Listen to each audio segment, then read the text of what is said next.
नमस्कार मित्रों, खेल और खिलाड़ियों की आवाज़ खेल पथ में आपका हार्दिक स्वागत है। दोस्तों, दिल्ली के जंतर मंतर में चल रहे पहलवानों के प्रदर्शन की हवा निकलती दिख रही है।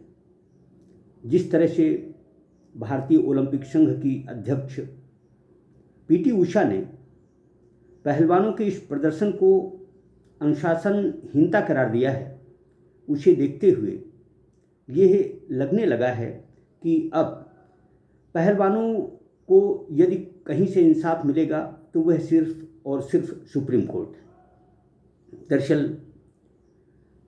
गुरुवार को जिस तरह से भारतीय कुश्ती संघ के अध्यक्ष ब्रजभूषण शरण सिंह ने एक वीडियो के माध्यम से अपनी बात रखी है, उससे भी गहरे संकेत मिलते हैं। ब्रजभूषण शरण सिंह ने कहा है कि वह लड़ाई अंतिम समय तक लड़ेंगे। जब उन्हें लगेगा कि वह लड़ाई लड़ने में सक्षम नहीं है तो वो मौत को गले लगाना पसंद करेंगे।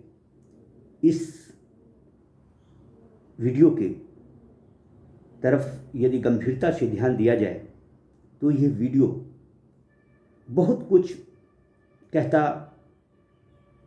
प्रतीत होता है। ब्रजभूषण सिंह केशरगंज से सांसद हैं, उनकी अपनी दबंग छवि है, वह अनुशासन प्रिय हैं। इन बातों को ध्यान में रखते हुए जिस तरह से उनके खिलाफ मोर्चा खोला गया है, वह इसमें कितना कसूरवार हैं यह तो जांच के बाद ही पता चलेगा। लेकिन जिस तरह से भारतीय ओलंपिक संघ की अध्यक्ष पीटी उषा ने पहलवानों के इस कृत्य को अनुशासनहीनता करार दिया है, उससे यह बात साबित होती है कि कहीं न कहीं इस मामले में सियासत हो रही है।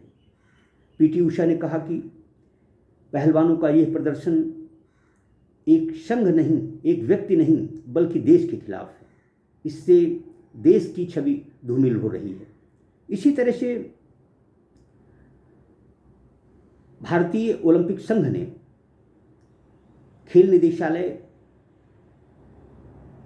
केंद्रीय खेल मंत्रालय के आदेश के बाद एक अस्थायी समिति तय कर दी है, जो कि भारतीय कुश्ती संघ के चुनाव 45 दिन के अंदर कराएगी। इस समिति में मेरठ निवासी भूपेंद्र सिंह बाजवा और ओलंपियन शूटर सुमा शिरूर को शामिल किया गया है। तीसरे सदस्य के रूप में सेवानिवृत्त जज के नाम की घोषणा अभी नहीं हुई है। इस नाम की घोषणा भी अतिशीघ्र हो जाएगी। यह अस्थायी समिति भारतीय कुश्ती संघ का संपूर्ण कामकाज देखेगी और 45 दिनों के अंदर भारतीय कुश्ती संघ के चुनाव कराएगी। यद्यपि भारतीय ओलंपिक संघ को यह अधिकार नहीं है कि वह किसी भी संगठन के खिलाफ अस्थायी समिति गठित करे या उसके चुनाव कराए, लेकिन जिस तरह का मामला यह है, इसे देखते हुए उसे यह निर्णय लेना पड़ा है। दरअसल आईओए के संयुक्त सचिव कल्याण चौबे ने भी पहलवानों के इस कृत्य को अच्छा नहीं माना है। कल्याण चौबे ने कहा कि यदि पहलवानों की जगह मैं होता तो इस तरह कतई धरना प्रदर्शन नहीं करता। इसी तरह से 1983 विश्व कप क्रिकेट टीम के कप्तान रहे कपिल देव ने इंस्टाग्राम में ये शेयर किया है कि क्या पहलवानों को इंसाफ मिलेगा। दरअसल जिस तरह से जनवरी माह में पहलवानों ने भारतीय कुश्ती संघ के अध्यक्ष ब्रजभूषण शरण सिंह और प्रशिक्षक पर यौन शोषण के आरोप लगाए थे, उसके बाद केंद्रीय खेल मंत्रालय की पहल पर 2 जांच और निगरानी समितियां बनाई गईं जिसका प्रमुख महान बॉक्सर मैरी कॉम को बनाया गया था। मैरी कॉम की अगुवाई में बनी निगरानी समितियों ने न केवल पहलवानों के पक्ष को जाना बल्कि ब्रजभूषण शर सिंह से भी बात की। लंबी कवायद के बाद 5 अप्रैल को निगरानी समिति ने केंद्रीय खेल मंत्रालय को रिपोर्ट सौंप दी, लेकिन रिपोर्ट सार्वजनिक नहीं की गई। रिपोर्ट को लेकर बबीता फोगाट ने जिस तरह उंगली उठाई, उसे खारिज करते हुए पहलवान ओलंपियन योगेश्वर दत्त ने कहा कि निगरानी समिति ने पूरी पारदर्शिता के साथ, ईमानदारी के साथ इस मामले की जांच की है और इस जांच में बबीता फोगाट का यह कहना कि उनकी सहमति के बगैर उनसे हस्ताक्षर लिए गए गलत है। दरअसल जिस तरह से पहलवानों के इस मामले में खाप पंचायतें, कुछ रसूखदार लोग, कांग्रेस पार्टी के लोग शामिल हुए, उससे ही देखकर लगा कि यह मामला पूरी तरह सियासत के रंग में रंग गया है। इसलिए अब इसमें पहलवानों को इंसाफ मिलना मुश्किल नज़र आता है। दरअसल सुप्रीम कोर्ट ने भी इस मामले में हस्तक्षेप किया है। उसने दिल्ली पुलिस को FIR दर्ज करने के आदेश दिए, तो दिल्ली पुलिस ने कहा कि FIR दर्ज करने से पहले प्रारंभिक जांच इस मामले में होना जरूरी है। जो भी हो, अब देखना यह है कि आज सुप्रीम कोर्ट इस मामले में क्या निर्णय लेता है। जिस तरह से भारतीय ओलंपिक संघ खिलाड़ियों को नसीहत दे रहा है, उसे देखते हुए यह नहीं लगता कि इस मामले में कुछ सही होगा। जो भी हो, कसूरवार कौन है, कौन नहीं है, क्या वाकई में ये पहलवान सियासत के रंग में रंगे हैं?